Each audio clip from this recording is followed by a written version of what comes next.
Bienvenue à tous. Voilà, bah écoutez, bienvenue à tous pour ce mercredi qui est un jeudi. Voilà, c'est des conférences qu'on essaye de lancer une fois par mois, plus ou moins. Et ce soir, c'est Michel Chambon, qui est de la communauté de Singapour et surtout qui va parler au nom de, enfin, fort de ses compétences de théologien et d'anthropologue sur la question des catholicismes d'Asie. Merci Michel. Et là, je précise que cette conférence est enregistrée. Merci beaucoup, Donc Charlotte. merci voilà, de rester en mute pour ceux qui arrivent au fur et à mesure. Merci beaucoup, Charlotte. Et merci à la communauté de Kuala Lumpur pour organiser cela. Donc, je vais essayer de ne pas mettre de mots d'anglais quand je parle. Donc, eh bien oui, je vais essayer de vous partager quelques aspects de mon travail sur les catholicismes en Asie. Et donc, tout de suite, je vous partage mon écran et on s'y jette. Voilà, vous devriez être capable de voir l'écran en entier. Donc, les catholicismes en Asie, mythes et enjeux. Eh bien, permettez-moi de commencer par vous présenter mon collègue principal, Bernardo Brown, un Argentin anthropologue qui s'intéressait aux questions de migration au Sri Lanka, qui étudiait ça pour sa thèse doctorale. Et lors de la canonisation du missionnaire Joseph Fass à Colombo en 2015, il raconte comment il a été impressionné par les foules qui se sont présentées. Et lui qui, comment dire, regardait le phénomène chrétien d'un œil un peu lointain, se disait, mais quand même, on nous présente souvent le catholicisme en Asie comme un peu un reste du colonialisme, quelque chose un peu, comment dire, stagnant et périphérique, mais clairement, c'est quelque chose de vivant qui soulève des foules et des gens bien locaux. Donc peut-être qu'on ferait bien de porter un peu plus attention à, aux réalités du catholicisme à travers ce continent. Et donc voilà, donc lui, après sa thèse, a porté sur les réseaux migratoires catholiques, à la fois dans le clergé et dans les laïcs qui partent à travers la planète pour le travail, mais qui emmènent leur foi avec eux. Voilà. Donc je trouve que c'est un exemple intéressant d'universitaires qui redécouvrent en fait comment l'aspect religieux et l'aspect chrétien, qu'on a des fois tendance à oublier, est important si on veut comprendre ce qui se passe en Asie aujourd'hui. Alors, aussi, une autre image, cette fois-ci, c'est un article du Wall Street Journal de 2014, lorsque le pape est allé en Corée du Sud. Vous voyez l'infographie qui était accolée, et je voudrais pointer comment, en fait, elle est très du point de vue d'Amérique, on nous présente les Philippines comme l'énorme pays catholique d'Asie, et puis 5, 6 petits points orange à côté. On inclut l'Australie comme pays asiatique, alors ça c'est un choix. Voilà. Bien sûr l'Inde et la Chine, depuis les États-Unis, ces deux pays, et puis le Japon, on résumerait presque à eux seuls l'Asie. Rien sur l'Indonésie. Or, vous savez qu'il y a il y a 8 millions de catholiques en Indonésie, donc plus qu'en Australie. Vous en avez aussi 7 au Vietnam, donc plus qu'en Australie, et rien. Voilà. Donc bref, une représentation visuelle du catholicisme en Asie qui pose question à la fois dans sa définition de l'Asie, et parce que regardez, ça c'est une autre façon de définir l'Asie, où on n'inclut pas l'Australie, on porte attention au Moyen-Orient et à l'Asie centrale. Et puis dans la manière de limiter le catholicisme à seulement quelques rares pays. Voilà. Donc, un point de vue voilà, américain. Donc, pour commencer notre soirée, ce que je voudrais vous proposer, c'est de découvrir une fonction que je ne connaissais pas après 2 ans de Zoom. C'est en haut sur la barre, quand vous la faites descendre, il y a une fonction annotate que vous pouvez utiliser. Et je voudrais vous demander de annoter cette image en mettant un point sur le pays que vous pensez qui est le plus catholique d'Asie. Quel est le pays le plus catholique du continent? Alors, à vos fonctions, annotate, et vous marquez le pays qui est le plus catholique. Voilà, alors allez-y, chacun de votre petite contribution. Voilà, Anne, tu parles. Philippines, merci, merci. D'autres votes? Quel est le pays le plus catholique? Voilà. Alors, généralement, 9 personnes sur 10, quand on leur pose ces questions, répondent les Philippines. Et en fait, aujourd'hui, c'est une question datée qui date au moins il y a 30 ans. Il y a un peu plus de 20 ans, maintenant il y a 25 ans. Eh bien, il y a un autre pays qui est devenu plus catholique que les Philippines. Hop, je vais nettoyer toutes vos contributions, je m'excuse. On va passer à la suite. Regardez si vous... Ah ben non, il faut arrêter là. Hop, et puis...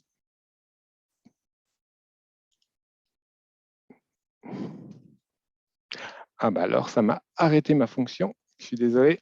On va recommencer. Le share screen a été... c'est contrarié.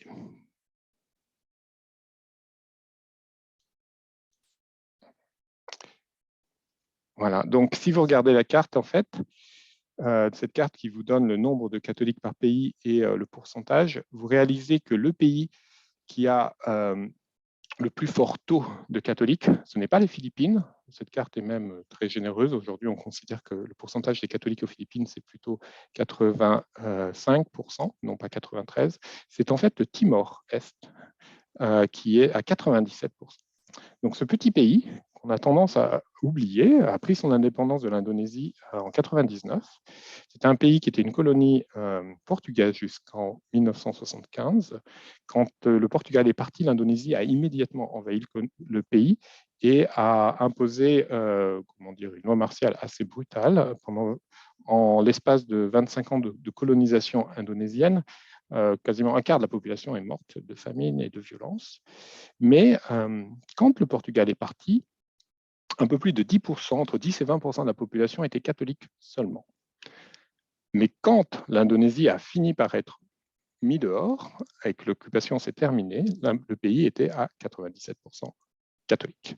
Donc le catholicisme au Timor s'est produit pendant l'occupation indonésienne, pas pendant l'occupation portugaise. Parce que souvent, quand je mentionne le Timor, la réaction spontanée est de dire « Ah, bah, c'est un reste de la colonisation portugaise ». Certainement, la colonisation portugaise a influencé la trajectoire religieuse du pays. Mais ça ne suffit pas à expliquer parce que quand les Portugais sont partis, tout le monde n'était pas catholique, très loin de là, on était à moins de 20%. Donc c'est lié à des dynamiques inter-asiatiques, une relation entre les populations du Timor et la colonisation indonésienne. Voilà. Ensuite, le Timor, on l'oublie, je pense, de mon point de vue, pour plein de raisons, parce qu'il contredit un certain nombre de clichés. Déjà, on imagine que la religion, c'est fixe, ça ne change pas trop. Or, ce pays, en l'espace de 25 ans, il y a très peu de temps, a changé radicalement son affiliation religieuse. Donc la religion, c'est pas si fixe que ça, et ça peut changer même aujourd'hui et rapidement. C'est pas simplement un reste de l'époque avant la modernité, reste que des époques coloniales, quelque chose de fixe, c'est quelque chose qui peut évoluer même aujourd'hui. Ce n'est pas quelque chose qui nous reste du colonialisme occidental non plus. Le Timor contredit cet a priori. Et ensuite, une dernière objection que je reçois quand je parle du Timor, c'est « Ah, mais c'est un petit pays, c'est perdu au milieu de nulle part ». Oui, bon, peut-être, mais c'est quand même 20 fois plus grand que Singapour. Et si vous regardez sur la carte mondiale, le Timor, c'est exactement entre l'Australie et la Chine. Donc, et par exemple, vous avez peut-être remarqué que dans les pays de la région qui ont été assez fermes ou réactifs sur la situation en Ukraine, vous avez Singapour, vous le savez tous, parce que, en tout cas, ceux qui vivent à Singapour ont dû en entendre parler, que Singapour a été assez vocal sur ce qui se passe en Ukraine, mais aussi le Timor. Donc, ce petit pays n'est peut-être pas entièrement périphérique, il est en fait à la frontière entre la sphère chinoise et la sphère anglo-australo-américaine, comme vous voulez l'appeler. Bon, bref. Voilà, donc le Timor, c'est en fait une charnière qui mérite attention tellement elle questionne nos a priori sur la religion et notamment le catholicisme en Asie. Voilà, mais il y a d'autres manières de répondre à la question de c'est quoi le pays le plus catholique du continent. Et là, je voudrais faire référence à deux auteurs, un José Casanova, qui est un sociologue des religions, d'origine espagnole, qui enseigne à Georgetown, et qui, lui, dit, en fait, d'une certaine manière, le pays le plus catholique d'Asie, ce serait peut-être le Japon. Parce que, comme vous le savez, quand les missionnaires jésuites sont venus au Japon au XVIe, XVIIe siècle, une grande partie des groupes sociaux du sud de l'archipel se sont convertis. Et dans un archipel qui était très éclaté et très divers culturellement et politiquement, il y avait des chefferies entières qui se sont passionnées, intéressées pour le catholicisme et converties. Et face à ce phénomène et à cette rencontre de l'Occident, des Espagnols et des Portugais et du catholicisme, en fait, José Casanova souligne que les différents leaders politiques du Japon ont été confrontés à la question de « mais au fond, on est qui, nous ?» Et la réponse qu'ils ont élaborée, c'est ce qu'on connaît sous le nom de l'époque Edo, qui débute avec les grandes persécutions anticatholiques et la mise en place d'un nouveau système politique et religieux, le shintoïsme, qui en fait décide d'unifier, d'uniformiser et de centraliser le Japon. Donc José Casanova dit qu'en fait le Japon moderne qu'on connaît aujourd'hui, tous les clichés qu'on a un peu sur le Japon, c'est par certains côtés un décalque ou une réponse anti-occidentale, mais aussi anti-catholique. Donc, en noir et blanc ou en clair-obscur, comme vous voulez, le Japon est le pays, d'une certaine manière, le plus influencé par le catholicisme moderne. La sacralisation de l'empereur, l'uniformisation de la nation autour d'une religion partagée par tous, etc. Un autre auteur que je voudrais à qui faire référence, c'est Giuseppe Bollotta, qui est un Italien, un anthropologue, qui travaille sur l'éducation des jeunes notamment, et qui fait qui pose un argument relativement similaire vis-à-vis de la Thaïlande, qui dit, alors c'est dans un contexte totalement différent, c'est plutôt au 19e siècle, pas dans un rapport aussi violent que ce qui s'est passé au Japon, mais que la Thaïlande moderne, la Thaïlande contemporaine qu'on connaît aujourd'hui, c'est aussi un produit en réaction contre l'Occident et en réaction contre la religion archétypale ou archétype type de l'Occident, le catholicisme. Donc le catholicisme en Asie, c'est pas simplement combien de catholiques, combien de baptisés. On ne peut pas être, vous savez, la référence classique de Staline qui demande vis-à-vis du Vatican combien de divisions de blindés.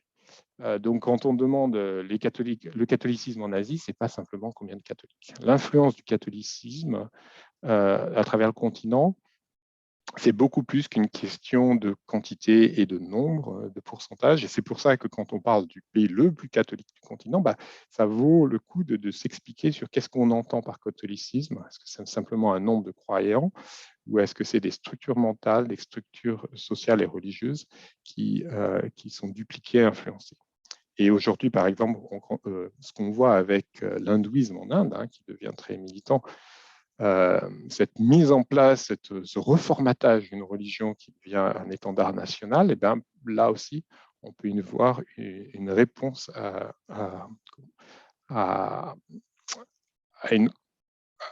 un concept moderne de la religion qui est directement inspiré du catholicisme moderne. Donc l'ombre actuelle du catholicisme moderne est beaucoup plus vaste et profonde que le nombre de catholiques, de gens qui ont reçu le baptême. Voilà. Une autre objection ou une remarque qu'on entend souvent, les catholiques en Asie, c'est seulement une minorité religieuse. Donc, en gros, comprenez, c'est périphérique, c'est pas central, c'est pas essentiel pour comprendre ce qui se passe sur le continent. C'est vrai. Si vous regardez cette carte, en dehors des Philippines et du Timor, où ils sont autour de 90% de la population, dans le reste du continent, c'est très souvent en dessous de 5% de la population, voire beaucoup moins.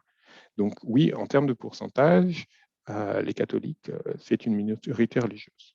Et pourtant, comme vous devez déjà vous en douter, il faut se méfier un peu des chiffres. Comme disait l'autre, torturez-les assez, les chiffres et les statistiques, et vous leur ferez dire ce que vous voulez. Donc je voudrais, pour contrecarrer cette remarque que les catholiques, c'est simplement une minorité, je voudrais vous emmener en Indonésie, et regardez une carte un petit peu plus précise sur la densité religieuse par lieu, par municipalité. En Indonésie, les catholiques, c'est 3% de la population, ce qui fait quand même 8 millions de catholiques dans un grand pays comme l'Indonésie. Mais ce qu'il faut bien remarquer, c'est que les catholiques, ils sont beaucoup. Alors, vous en trouvez ici sur l'île de Java, bien sûr, autour de Yogyakarta, vous en trouvez sur l'île de Papouasie, mais vous en avez un grand nombre autour de la grande île de Flores.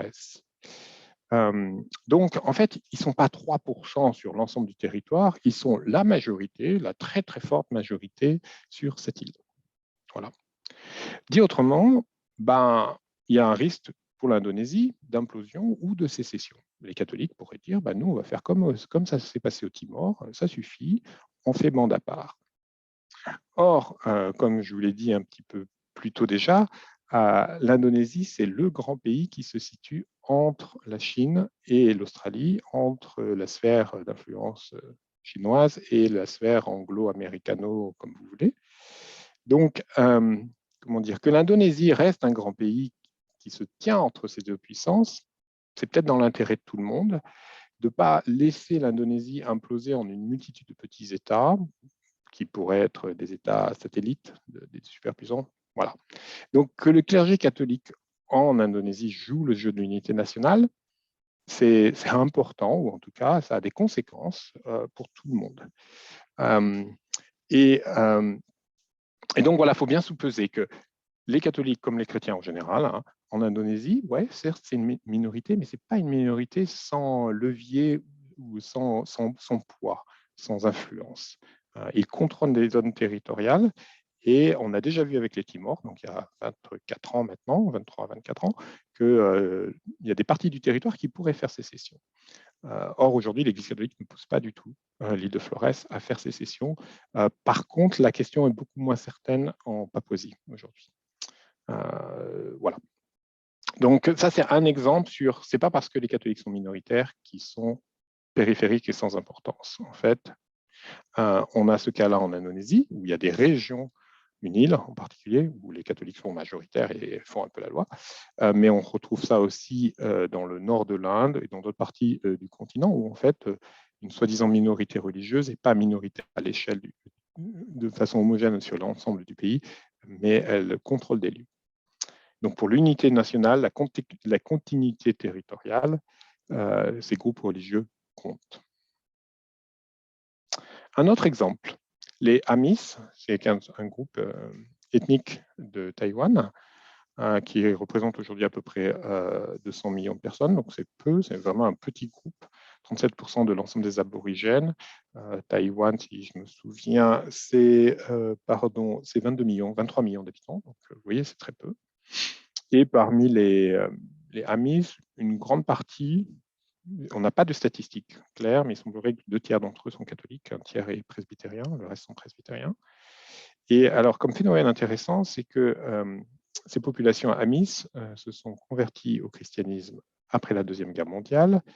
D'abord, beaucoup se sont convertis à la foi presbytérienne, dans une époque où la modernité américaine prêchait une rupture radicale avec les superstitions du passé et embrasser le christianisme comme une voie de développement, une voie de rationalité. Donc, devenir presbytérien, c'était vraiment rompre avec toutes les superstitions, les rituels, les pratiques qui étaient liées aux traditions Amis. Sur cette entrefaite, les missionnaires catholiques, notamment les MEP, ont pris une autre approche. Et puis, on était dans l'air, dans l'esprit de Vatican II. Et là, l'Église a vraiment été très accommodante. Voilà, les traditions Amis, on peut les regarder sous un autre œil et on peut les préserver à l'intérieur de l'Église. Donc, on a vu des presbytériens se convertir au catholicisme pour maintenir leur tradition Amis. Bref, donc, à l'intérieur des catholiques Amis, là, des aspects des traditions aborigènes Amis ont été maintenus. Voilà, ça c'est le contexte historique qui s'est passé dans les années 50-60. Ces populations ont été marginalisées, colonisées, rééduquées, ont migré. Donc il y a eu énormément de transformations sur l'île de Taïwan les 70 dernières années. Mais ce qui se passe aujourd'hui à Taïwan est très intéressant pour réfléchir sur le catholicisme, dans le sens que, alors que la proportion, le nombre de catholiques à Taïwan est en train de diminuer, que l'Église, de manière générale, est vraiment pas en forme, les aborigènes à Taïwan deviennent un enjeu national pour souligner comment Taïwan, c'est pas la Chine, c'est pas simplement la Chine. Donc les racines aborigènes aujourd'hui, de manière générale, par l'État et par la population, sont de plus en plus mises en valeur pour bien souligner que Taïwan a une identité propre. Donc, je reviens au cas des Amis, mais c'est assez similaire avec les autres groupes aborigènes. Parmi les Amis, qui sont tous chrétiens, eh bien, tous ne sont pas également équipés pour remettre sur la table, remettre en valeur leur tradition aborigène. C'est en fait les catholiques qui sont les plus équipés et les plus authentiquement Amis, qui deviennent un enjeu national pour revitaliser cette identité aborigène qui semble subitement bien utile dans la politique internationale dans laquelle Taïwan est prise. Donc c'est juste un petit exemple, non pas pour dire que l'Église catholique à Taïwan est forte et puissante et elle a de l'influence, mais alors qu'elle est minoritaire et déclinante, elle n'est pas insignifiante non plus. Comment dire, elle se retrouve via les populations amis et aborigènes en général dans une situation charnière qui la met en fait même un peu au centre d'un jeu politique. Voilà. C'est juste un exemple, mais là encore pour vous montrer que c'est pas parce que les catholiques à Taïwan sont plus que minoritaires et déclinants qu'ils sont insignifiants. Voilà. Mais vous voyez à Taïwan et en Indonésie, le fait d'être une minorité, c'est deux réalités totalement différentes. Donc encore une fois, quand on dit « Oh, les catholiques en Asie, c'est une minorité religieuse », ben, on n'a rien dit, on n'a rien expliqué. Parce que d'un pays à un autre, être une minorité religieuse, ça veut dire quelque chose de totalement différent et ça ne veut pas forcément, voire rarement dire, être privé de tout levier, mécanisme d'influence, ainsi de suite. Par exemple, en Thaïlande, vous savez bien qu'au milieu des Thaïs, les catholiques, c'est plutôt une certaine, milieu social plutôt aisé. Pas côté des aborigènes et des Karen, mais au milieu des Thaïs. Et on peut retrouver ça dans d'autres pays du continent. Voilà, je passe au point suivant, la question des origines. Ah, alors ça aussi, c'est une obsession sur le continent, d'où viennent les catholiques.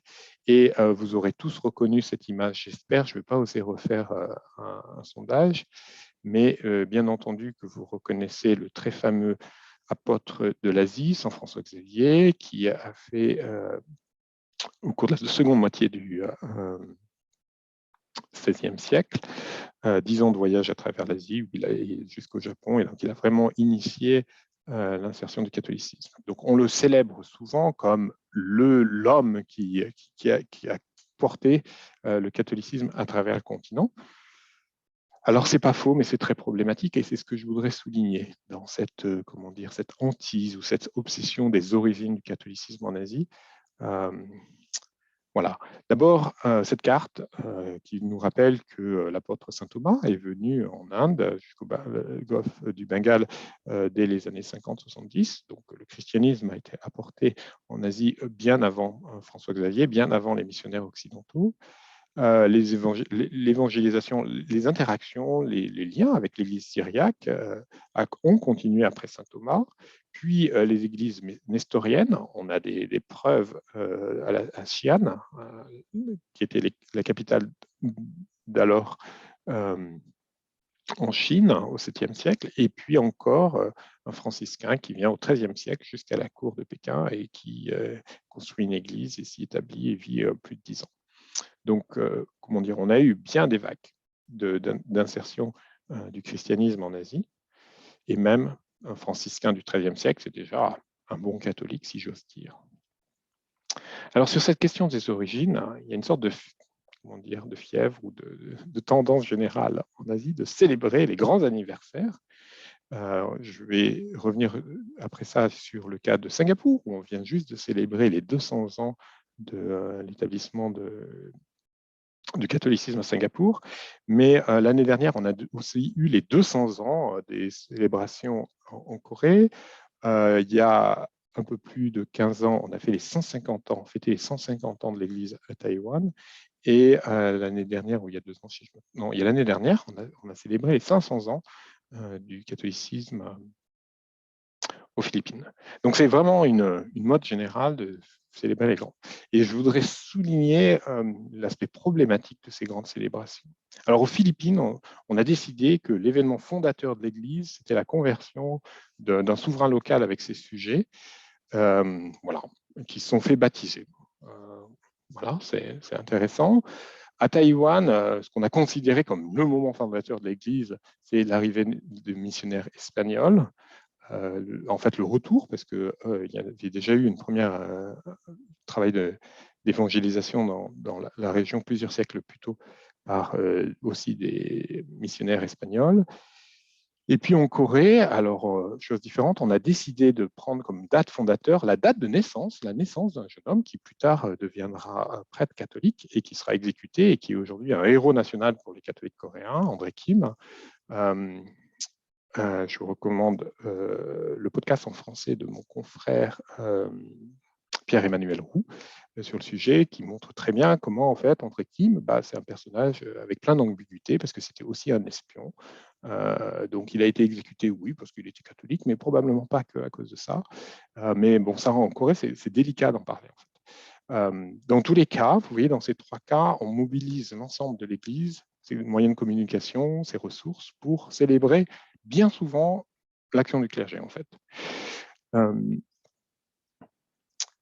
Mais tout cela pose des questions. Donc là, je reviens sur le cas des Philippines. Qu'est-ce qui fonde l'Église? Le baptême et ou l'ordination. Donc c'est le clergé, c'est le baptême. Vous voyez que le baptême, c'est dans un seul cas qu'on le prend. Est-ce qu'il y a une seule source unique? Parce que ça, c'est une source d'obsession. Il faut trouver absolument un point originel où tout a commencé. Alors qu'en fait, quand on y regarde dans le détail, on se rend compte que, bien entendu, que l'introduction de l'Église dans un lieu, c'est toujours via des sources multiples, des personnages variés. C'est une action collective. Ce n'est pas simplement le héros romantique qui l'introduit. La manière de célébrer cette origine, souvent, donne à penser que c'est vraiment un produit importé de l'Occident, le catholicisme. Et on souligne peu, on hésite sur la manière de mettre en valeur comment c'est aussi une œuvre locale. Et puis, bien sûr, il faut que ce soit catholique romain. Donc, les autres types d'apports, on ne les retient pas. Donc, la question œcuménique est un peu problématique.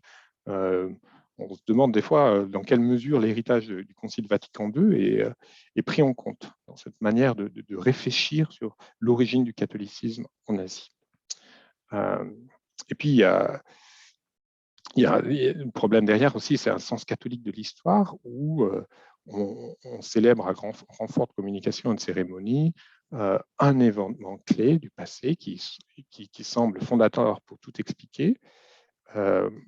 Et comme on me disait souvent au séminaire, quand j'étais plus jeune, mon supérieur, il nous disait, ce qui compte, c'est pas trop savoir pourquoi vous êtes venu ou pourquoi vous voulez être faire prêtre, ce qui compte, c'est de savoir pourquoi vous restez.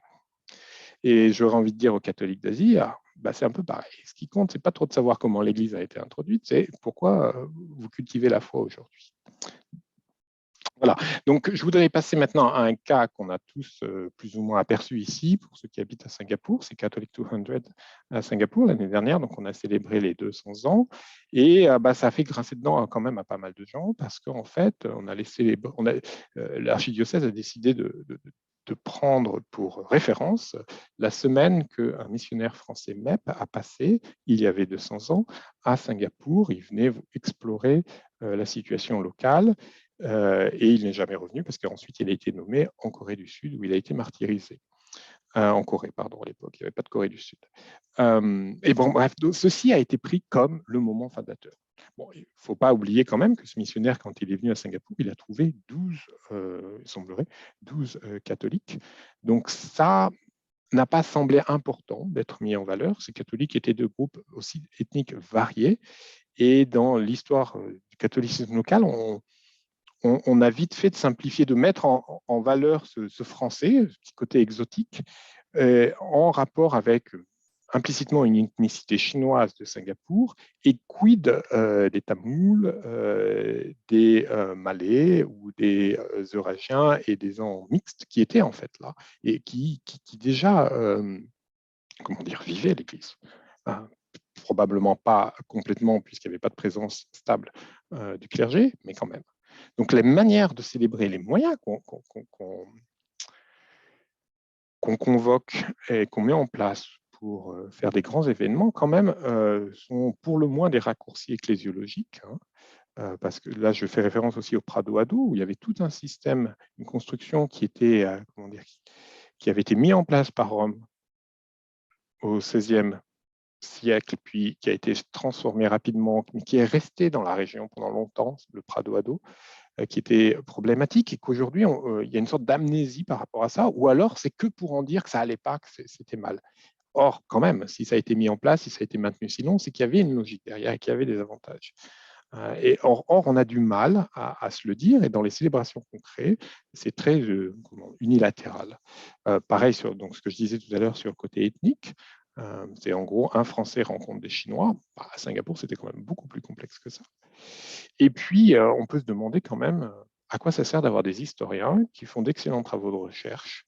On a des riches publications aujourd'hui sur ce qui s'est passé à Singapour, mais pareil en Corée, aux Philippines ou à Taïwan. Et ce travail des historiens, en fait, quand il vient l'heure de faire des grands événements et des grandes cérémonies à grand renfort de communication, bah, ça disparaît. Donc là, il y a un vrai, pour moi, il y a un vrai questionnement, hein, parce que pour moi qui m'engage ou qui pousse à la recherche en sciences humaines sur le catholicisme en Asie, je me dis si on nous réserve le même sort que ce qu'on réserve aux historiens, c'est pas très encourageant. Alors, des catholiques pèlerins, je pensais vous faire un petit sondage, mais j'ai peur qu'on va encore rendre le PowerPoint comment dire, en colère, donc on ne va pas le faire. Je voulais vous demander, après avoir traité la question des origines, je voulais qu'on tourne le projecteur sur une autre manière de regarder les catholiques en Asie, et donc c'est toujours sur différents angles d'approche, sur les pèlerinages. Est-ce que vous savez où sont les grands sites de pèlerinage sur le continent? Parce que bien sûr, tout le monde a entendu parler de Rome, Jérusalem, Lourdes et Fatima, mais en fait, l'Asie aussi a des grands sites de pèlerinage. Vous avez des centaines de milliers de personnes qui affluent. Alors, je vous donne une carte générale. Vous en avez que j'ai essayé, c'est vraiment simplifié, hein, parce que si vous voulez tous les sites de pèlerinage, on ne va pas s'en sortir. Mais j'ai pris les grands sites de pèlerinage Mario déjà en bleu, et puis des pèlerinages que je classe plus sous saints et sites historiques. Mais je voudrais apporter, donc là, bien sûr, vous avez Goa. Là, un site de pèlerinage qui gagne de plus en plus d'importance, c'est en fait Calcutta, avec Mère Teresa, et qui prend comment dire, une assise internationale aujourd'hui. Donc, voilà, ça c'est un exemple. Un autre exemple, c'est au nord du Vietnam, où aujourd'hui, moi j'ai pu constater qu'en fait, des catholiques asiatiques, même, comment dire, modestes, voire très modestes, eh ben, pas en temps de Covid bien sûr, mais il y a quelques années, s'ils n'avaient pas les moyens de s'offrir un ticket d'avion pour aller à Rome, eh ben, ils avaient les moyens de s'offrir un ticket de bus avec leur paroisse et d'aller en pèlerinage dans le nord du Vietnam, voir un autre type d'église qui avait été introduit, qui vivait sur la place publique et ainsi de suite. Ici, vous avez Nagasaki. Vous savez que la bombe a explosé juste au-dessus de la cathédrale et que c'était un des lieux très catholiques du Japon. Et donc aujourd'hui, ça devient une sorte de pèlerinage à la fois pour comment dire, pour la paix et à la fois comme les catholiques, comme les martyrs ou les héros pour la paix à travers le monde. Voilà, c'est un type de pèlerinage. Bien sûr, vous avez les Philippines. Voilà. Mais ce que je veux dire, c'est qu'en fait, aussi en Asie, le catholicisme, ce n'est pas simplement des diocèses, ce n'est pas simplement des églises locales, mais c'est des lieux où il y a un imaginaire qui se crée et des narratifs particuliers. Alors, on peut aller en détail, mais c'est très riche. Et des fois, bah, on est totalement, comment dire, aveugle ou on ne le voit pas. pour aller plus en détail, je voudrais vous présenter 4, simplement, vite, rapidement, sites de pèlerinage Mario, qui attirent des centaines, voire des millions de fidèles. Alors, vous avez Notre-Dame de Valancani, j'espère que vous en avez tous entendu parler, parce que c'est vraiment, c'est Notre-Dame de Lourdes de l'Asie, hein. Notre-Dame de la Bonne Santé. On a le père René Nicolas avec nous ce soir, qui connaît probablement beaucoup de choses sur ce sujet et qui serait bien mieux placé que moi pour en parler. Le point sur lequel je veux insister, c'est que parmi les centaines de milliers de pèlerins qui affluent sur le site, qui est à Chennai, vous avez un grand nombre d'hindous. Les gens qui se tournent vers Marie ne sont pas que des catholiques, mais vous avez des gens de tous horizons qui se tournent vers cette Vierge qui est là, Notre-Dame de la Bonne Santé. Un autre site, Notre-Dame de Lavang, donc au centre du Vietnam, où vous avez une Vierge au trait très vietnamien, et qui, jusque dans les années 80, en fait, avait un style très occidental et qui est devenue de plus en plus vietnamienne. Donc là aussi, bien sûr, vous avez beaucoup de fidèles qui s'y pressent, mais une étude que je vais vous montrer juste après montre bien le caractère ethnique et l'identité nationale à laquelle cette Vierge est attachée. Voilà. Tout comme nous, Notre-Dame de Lourdes était importante dans le rayonnement du catholicisme français, eh ben, Notre-Dame de Lavang, pour construire une identité catholique vietnamienne, est très importante. On va y revenir. Bien sûr, j'ai pris l'exemple d'une vierge aux Philippines, Penafrancia, et puis une autre sur l'île de Java, qu'on connaît peu. Vous avez plusieurs, à côté de Yogyakarta, vous avez plusieurs sites de pèlerinage catholiques dans un océan plutôt musulman. Et justement, ces sites de pèlerinage marial n'ont pas, là encore, que des catholiques, mais aussi, bien sûr, des musulmans qui se tournent vers Marie, parce que Marie fait partie de leur, comment dire, panthéon, mais au bon sens du terme. Ça fait partie des figures des prophètes. Elle est la mère d'un prophète, c'est un exemple. Voilà. Donc tout ça pour dire que Marie en Asie, c'est pas tant des fois un bouclier, vous savez, des fois là on vient de consacrer la Russie et l'Ukraine, donc Marie comme un peu un bouclier contre le mal. Marie en Asie, c'est surtout beaucoup un pont entre les religions, un pont entre des identités et des héritages. Voilà. Et donc, dans ces lieux de pèlerinage, il y a beaucoup qui se joue. Et ce n'est pas pour rien qu'ils attirent des millions de personnes, de fidèles de tous horizons, où l'action, comment dire, passe au-dessus de l'enseignement officiel et du dogme. L'aspect de Marie, mère, protectrice, accueillante, passe avant tout et crée du lien. Je me permets de citer les travaux de 3 collègues. Thien Nguyen Ninh, une Vietnamienne, qui a donc étudié, on y reviendra encore tout à l'heure, la diaspora chinoise et son rapport à 2 divinités féminines, donc Marie. Elle montre très bien comment c'est les catholiques américains, en fait, qui ont, dans les années 70, se sont mis à habiller Notre-Dame de Lavang en style vietnamien, et que tout de suite, ça a été, comment dire, très vite, ça a fait tilt dans les communautés vietnamiennes à travers la diaspora et même au Vietnam, parce que même aujourd'hui, la statue officielle de Notre-Dame de Lavang, c'est d'après ce qui a été initié au sein de la diaspora aux États-Unis. Donc c'est très intéressant, cette recomposition, ce cheminement main dans la main que Marie, cette figure, fait avec le peuple vietnamien. Un autre livre de Christine Tien Rong Ninh, elle est sociologue, voilà, elle est basée aux États-Unis, mais elle est elle-même enfant de Boat People. Et ici, vous avez Christine Blumer, une Américaine qui a travaillé sur Notre-Dame de Valancani et qui a travaillé notamment avec 3 femmes. C'est un livre absolument passionnant, je vous le recommande. 3 femmes qui sont possédées par Notre-Dame de Valancani et qui sont, si vous préférez le terme, habitées et qui guérissent des gens.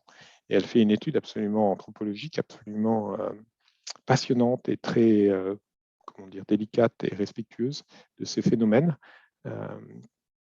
où là aussi, ces femmes ne sont pas forcément catholiques, et notamment les personnes qui se tournent vers elles pour de la guérison ne sont pas forcément catholiques non plus.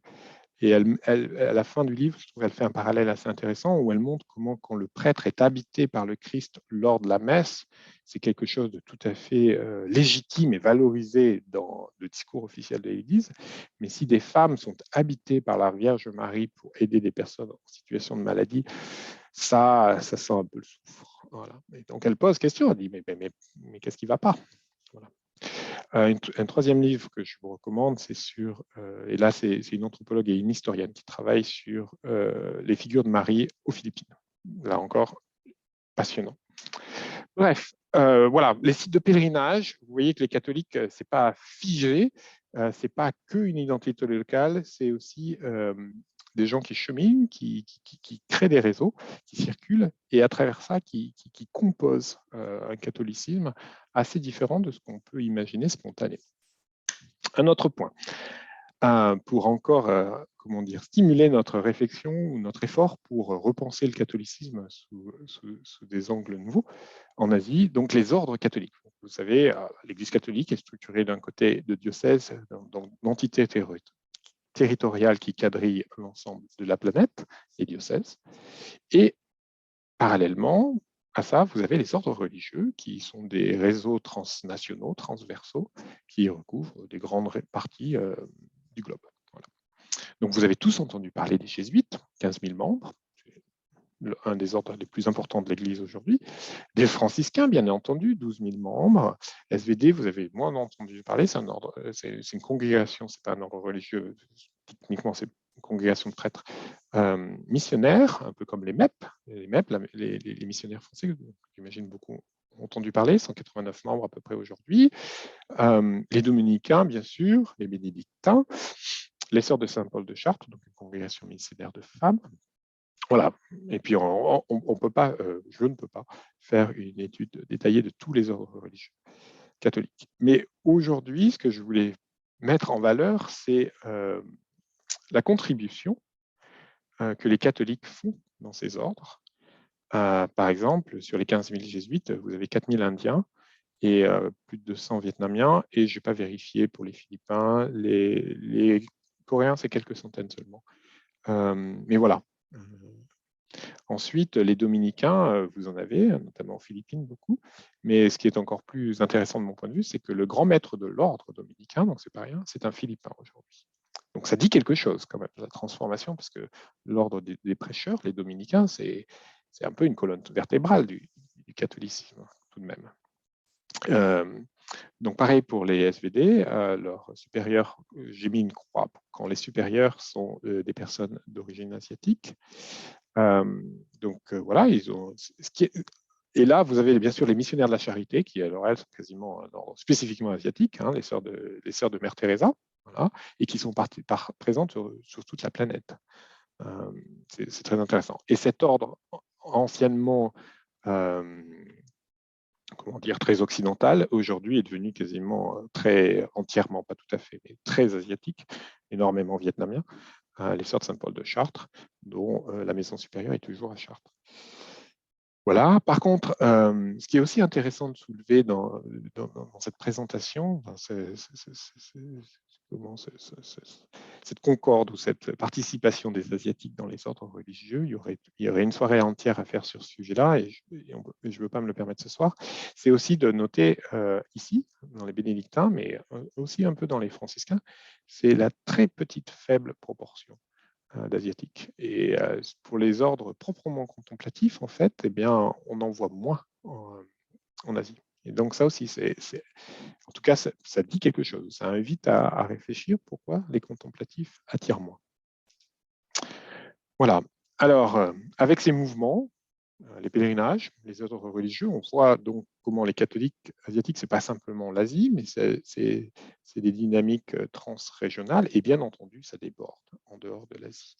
Et donc, là, je voudrais vous partager des travaux de quelques confrères. Ici, Brandon Vaidyanathan, qui est indien, mais qui enseigne aux États-Unis aujourd'hui, qui est un sociologue et qui a étudié les paroisses catholiques de Dubaï, qui en fait, quand vous lisez son livre, vous vous rendez compte qu'au Moyen-Orient, aujourd'hui, il n'y a pas moins de catholiques qu'il y a quelques dizaines d'années, parce que c'est le sentiment qu'on a. Et c'est vrai que le nombre de chrétiens au Moyen-Orient diminue. En fait, techniquement, ce n'est pas tout à fait correct, parce que vous avez des dizaines de milliers de catholiques à Dubaï, aux Émirats arabes unis, etc. Mais en fait, ceux-là, ce sont des travailleurs qui viennent des Philippines, d'Inde et autres. Donc lui, dans son cas, il a surtout travaillé sur les travailleurs qualifiés indiens, des IT, qui travaillent dans l'informatique à Dubaï, et sur comment ils combinent ensemble à la fois un esprit de carrière où il faut se battre pour survivre et grimper les échelons, et comment ils combinent ça avec un enracinement catholique encore plus fort lorsqu'ils partent travailler à l'étranger et qu'ils se ravivent. Donc, ils travaillaient sur cette tension entre être encore plus catholique et être encore plus un mercenaire où il faut savoir se battre pour sa promotion. Voilà, mais c'est le cas de Dubaï en fait. Ce que je veux dire, c'est que les catholiques asiatiques participent activement à la recomposition du phénomène chrétien au Moyen-Orient. Voilà. Et si on les ignore, eh ben on est aveugle à tout un ensemble de dynamiques qui ne sont pas que déclinantes vis-à-vis du christianisme au Moyen-Orient. Un autre exemple de chez moi, diocèse de Clermont, au centre de la France, très ancien diocèse, 18e siècle. Les Dominicaines, une toute petite ville en plein milieu des montagnes, en Berre, il y a déjà 50 ans, une jeune religieuse, une jeune femme qui est venue frapper à leur porte. Les religieuses lui ont dit, oh, bon, d'abord, il faut faire des études, ma chère. Elle était vietnamienne, elle arrivait du Vietnam, c'était l'époque, et donc elle est devenue infirmière, puis elle est rentrée dans les ordres chez les dominicaines, et puis comment elle a fait venir des copines, entre guillemets, où elle a aidé, elle a fait pont, et aujourd'hui, l'ensemble de la communauté, quasiment, pas tout à fait, mais presque, est vietnamienne. Voilà. Et on est en plein centre de l'Auvergne, au milieu de nulle part. Et d'ailleurs, j'aime bien cette photo parce que sur les vitraux de leur chapelle, c'est des vitraux peints par un dominicain coréen. Voilà. Dans mon diocèse aussi, il y a quand même quelques décennies, un peu plus, on avait 500 et quelques paroisses et puis 600 et quelques prêtres dans les grandes heures. Aujourd'hui, on en a 24, on a prêtres, on a réduit le nombre de paroisses à 32. Donc on n'arrive même plus à avoir un prêtre par grande paroisse. Une paroisse, c'est facilement une quarantaine de clochers. Et parmi ces 24 prêtres, ce que je voudrais souligner, c'est qu'il y en a 2 qui sont indiens, voilà, qui sont venus il y a quelques années, comme Philippe de nous, et un vietnamien et un africain. Donc vous voyez 4 qui viennent de l'étranger, donc 3 asiatiques. Et ça aussi, on n'en parle pas beaucoup. Parce que, par exemple, quand je vais dans la paroisse de mon épouse au Kansas, à Kansas City, je vais à la messe le dimanche et là, je découvre que dans cette paroisse, il y a 3 prêtres, 2 Américains, un Indien qui venait d'arriver et qui allait repartir dans une paroisse à côté du diocèse. Mais par exemple, donc les prêtres indiens, comment dire, c'est pas le terme mafia, mais il y a tout des réseaux de circulation de prêtres qui partent à l'étranger pour renvoyer au pays des capitaux, mais aussi des savoir-faire, des idées sur la manière d'être l'Église, et qui contribuent à la vie, au refaçonnement du catholicisme en Europe notamment. Voilà. Et on n'en parle pas beaucoup. En France, le nombre de prêtres d'origine vietnamienne, indienne, philippine, c'est considérable. Voilà. Donc les catholiques asiatiques, c'est pas que l'Asie, encore une fois. Alors là, je viens de vous parler du clergé en Europe, des migrants, des travailleurs migrants au Moyen-Orient, et puis je voudrais vous parler des migrants établis, les Vietnamiens, aux États-Unis. Donc là aussi, c'est encore une étude de Tina Hong Lin qui avait travaillé sur la Vierge. Donc là, on est dans le Missouri, au mois d'août, mais aussi au mois de mai, où il y a le plus grand site marial des États-Unis et qui est dédié à Notre-Dame de la Bangue. Alors, les autres vierges sont les bienvenues, vous pouvez en reconnaître toute une catégorie là. Mais voilà, aux États-Unis, parmi les Vietnamiens, les Américains d'origine vietnamienne, 30% d'entre eux sont catholiques. Voilà. Ce qui est intéressant de comparer, c'est qu'au Vietnam même, vous n'avez que 6% de la population qui est catholique. Donc vous avez plein de phénomènes pour expliquer pourquoi cette importance du nombre de catholiques parmi les Américains d'origine vietnamienne. Mais ce que je voudrais surtout souligner, c'est qu'aujourd'hui, quand le Vietnam s'engage ou est en relation avec les États-Unis, l'ombre du catholicisme n'est jamais très loin, ou ne peut pas être négligée. Voilà. Ce n'est pas simplement la République athée et communiste du Vietnam qui parle avec les États-Unis quand un Vietnamien américain sur 3 est catholique. Voilà. Donc le catholicisme asiatique, vous voyez, il s'immisce dans plein de dimensions, même internationales. Voilà, c'est qu'un exemple. Les catholiques, donc, les catholiques asiatiques en dehors de l'Asie. Voilà. Alors, le temps s'envole vite. Je vois qu'on a déjà plus de 50 minutes de présentation. J'espère que je ne vous ai pas endormi. Je voudrais, pour finir, prendre des pistes théologiques, parce que je suis sûr que parmi vous, certains doivent se dire, bon, c'est très bien, mais tout ça, c'est un peu des trucs sociologiques ou en sciences politiques, mais quid des questions théologiques. Alors, j'ai aussi une formation en théologie, donc je vais me fier sur cette piste, mais personnellement, je trouve qu'on ne peut pas faire de théologie sans prendre à bras le corps justement le corps du Christ, les réalités matérielles des communautés chrétiennes, et de regarder les structures réelles, pas simplement des belles idées. Donc pour cela, je voudrais tourner le projecteur sur JRS, Jesuit Refugee Service. Je ne sais pas si parmi vous, vous en avez entendu parler. Donc c'est le service jésuite des réfugiés qui a été créé au début des années 80 en réponse au phénomène des boat people, donc des migrants vietnamiens. Pourquoi je vous parle de ça? Parce que en fait, c'est une des dernières restructurations majeures ou un changement structurel à l'intérieur des jésuites, qui est quand même, vous avez vu, un des grands ordres religieux du catholicisme, qui aujourd'hui ont leur service JRS partout sur la planète. Et cette transformation structurelle, elle est venue d'une interpellation en Asie, les boat people. Donc vous allez me dire, bon, tout ça, c'est pas de la théologie, c'est encore une fois de la sociologie ou peut-être de l'éclosiologie, vu que ça impacte les structures des ordres religieux catholiques, en tout cas les jésuites, oui, c'est vrai. Mais vous vous rappelez qu'on a un pape aujourd'hui qui est d'origine jésuite, et vous avez dû remarquer que ces dernières années, depuis le début, il a vraiment, vraiment insisté sur l'accueil des migrants. Et c'est pas simplement de la gentillesse ou de souci. Je pense qu'il y a une réelle théologie de l'Église derrière. L'Église, c'est une barque de boat people, un hôpital de campagne, comme il dit aussi, qui est faite de migrants et d'hospitalité, d'accueil et de mouvement. Et je pense que c'est une des interpellations théologiques que les catholiques en Asie nous transmettent. On n'est pas dans une Église établie, stable, faite de structures sur d'elle-même. On n'est pas dans l'église mater et magistère, mère et enseignante. On est dans une église beaucoup plus, marginale, mais pas forcément dépourvue de ressources, faibles, des fois dans des situations de précarité, et donc interpellée à être accueillante ou dans un souci d'hospitalité. Je n'ai pas pu résister, je vous ai mis la photo du petit garçon syrien qui est mort sur les côtes de Turquie, alors que sa famille il est mort avec sa mère et ses sœurs d'ailleurs, a essayé de migrer en Europe en 2015. Voilà.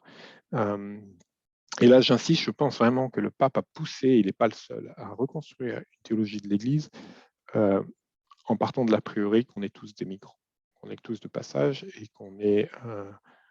on n'est pas ici chez nous. Et en fait, ça a des implications assez radicales pour l'Église, et c'est pas simple. Voilà. Une autre question plus théologique, c'est le dialogue interreligieux. Alors, le dialogue interreligieux, depuis Vatican II et même avant, c'était très, c'est devenu très tendance, dans certains milieux pas trop, mais quand même, c'est devenu un discours officiel. Et parfois, ça devient un peu un discours d'expert ou d'élite. Or, en Asie, non. En Asie, c'est une réalité concrète et même qui peut un peu déranger. Ce qu'on a vu avec Marie, un exemple, on a un groupe de recherche sur le catholicisme chinois et donc on avait un chercheur qui nous présentait comment dans un hôtel de catholiques chinois, un hôtel familial à l'intérieur d'un foyer de catholiques chinois aux Philippines, eh ben, on avait la statue de Guanyin et la statue de Marie juste derrière, et la famille, la maîtresse de maison qui disait, mais au fond, c'est les mêmes. Voilà, donc on les met toutes les deux ensemble, comme ça, quand on prie les deux, et c'est la même. Voilà. Donc bien entendu que, comment dire, un dogmaticien ou un théologien, comment dire, sourcilleux ne sera pas du tout satisfait par ça, et je le comprends bien. Mais il n'empêche que le dialogue interreligieux, il est vécu au quotidien par tous, presque, les catholiques en Asie. Et il y a des solutions concrètes qui ont été mises en place. Et les sites de pèlerinage Mario, par exemple, en sont un exemple qui mérite d'être entendu. Je comprends bien qu'il soit, comment dire, qui génère tout un ensemble de problèmes, mais le rapport entre religions, c'est pas simplement un truc qui vient de la tête et des élites ou du clergé. C'est en fait aussi des solutions concrètes que les gens mettent en place. Et donc un autre enjeu, on a eu une conférence ici à NUS en février sur la famille, et un des thèmes récurrents qui est revenu, c'est un colloque de recherche sur famille, catholicisme et société asiatique. Et un des sujets qui est revenu bien des fois de la part des chercheurs, c'est les mariages interreligieux, où là aussi, les familles mettent en place des mécanismes pour tisser des liens, des alliances avec d'autres familles, d'autres traditions religieuses, et trouvent des solutions. Voilà. Et cette dimension interreligieuse, eh bien, c'est une conversion pour le catholicisme moderne qu'on connaît tous. Hein. Il est sorti d'une situation déjà quasiment de monopole, ou si ce n'est pas de monopole, d'une situation bipolaire contre l'islam aujourd'hui, mais surtout contre le protestantisme hier. Voilà. Et on est toujours un peu hanté par cet aspect bipolaire ou binaire. Or, en Asie, c'est beaucoup plus compliqué que ça. Et donc, l'Église dans son ensemble a peut-être quelque chose à entendre des mille et une pratiques concrètes que les catholiques en Asie mettent en place pour vivre, coexister avec leurs voisins d'autres foi. Voilà, j'ai dit beaucoup de choses, ça suffit. Si vous voulez aller plus loin, je vous invite à écouter.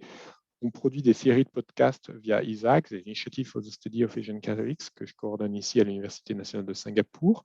On en est déjà à notre deuxième série où on interviewe, moi j'ai fait la première série, c'est moi qui ai interviewé des auteurs qui avaient conduit des études en sciences humaines sur les communautés catholiques à travers le continent. Aujourd'hui, on est sur la deuxième série où c'est un collègue indien qui interviewe des chercheurs qui ont fait une étude sur des questions liées à la famille, justement. Voilà. À l'occasion, quand vous êtes dans les transports ou ailleurs, c'est toujours des choses intéressantes. Et puis, bien sûr, vous pouvez visiter notre site pour voir un peu ce qu'on essaye de faire pour faire que l'étude du catholicisme sorte un peu du bois. Il y a des centres de recherche en Asie sur l'hindouisme, bien entendu, le bouddhisme, l'islam. Mais on a, dans les milieux académiques, même les milieux gouvernementaux, on a un peu tendance à considérer le catholicisme, c'est pas l'Asie, ça ne nous concerne pas. Et quand on voit les cérémonies mises en place pour célébrer les origines du catholicisme en Asie, on peut comprendre qu'ils imaginent que le catholicisme, c'est pas l'Asie, vu qu'on passe son temps à se répéter que ça a été introduit par les Occidentaux.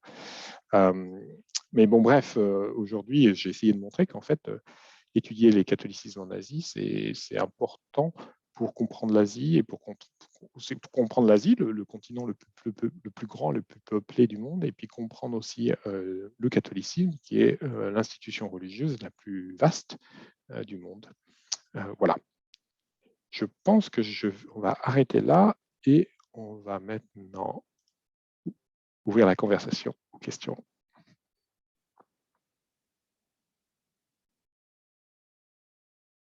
Je vois le père Clémenceau.